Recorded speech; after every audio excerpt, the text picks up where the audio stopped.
Today I want to talk to you about jobs in Florida because that's the biggest issue facing the state of Florida right now. Right now, 4 of our primary ways of getting taxes as a state come from gas, sales, property, and corporate tax. Without jobs, all 4 of those areas we see downfalls in. Now, what I'm talking about is increasing the jobs through our ports. Because the Port of Tampa is a 5,000-acre port. It makes it one of the largest ports in the U.S. Florida is in a great state with 14 deep water ports. And a deep water port is something that's over 42 feet deep.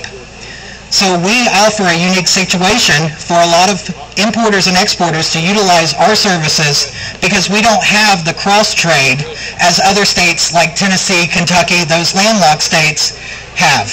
So we have to utilize our ports if we're going to create jobs in this state.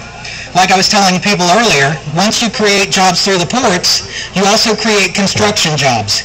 Because as the ports grow, they need commercial construction as they get more and more tenants. I know I keep going on about ports, but understand that jobs are the most important thing facing Florida right now. If you saw the Tampa Tribune, you saw that we are currently at a 12% unemployment rate. Just last month, we had 12.3% unemployment rate.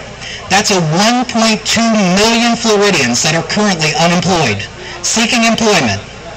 If you take 1.2 million Floridians, that is the population of the city of Tampa, the city of Orlando, the city of Miami, and the city of St. Pete, all being without a job at the same time. I know that a lot of candidates stand up here and tell you what they will do for the state, but the most important thing they can do for the state is to get the state back to work. Because without jobs, we all fall further behind. That's on our house, as our house values decline, as more and more families face foreclosure. I want you to know that under my administration, what we would do is we would cut back on the budget for spending for the state of Florida. Currently, we're at a $69.1 billion annual budget.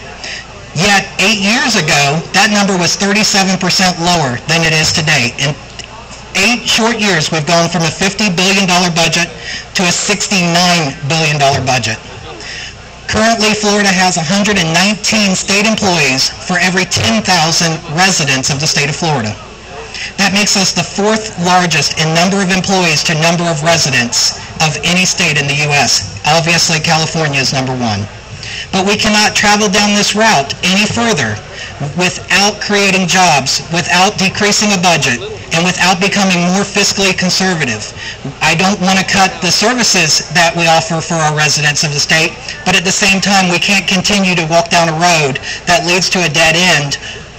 So what we need to do is work, like I said before, with the ports. And one of the laws that currently is on the book is Florida Statute 311.12, and you can look it up when you get home. But basically what it does is it states that anyone who enters into a port must have a full background check and fingerprinting in order to do that.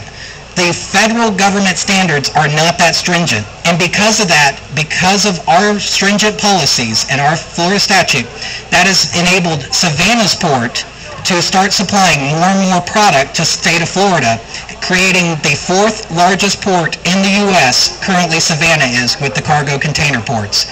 So what we need to do is look at repealing a law that, yes, is there for security, but at the same time creates a security measure that might be unnecessary and is preventing us from creating the jobs that the state of Florida needs.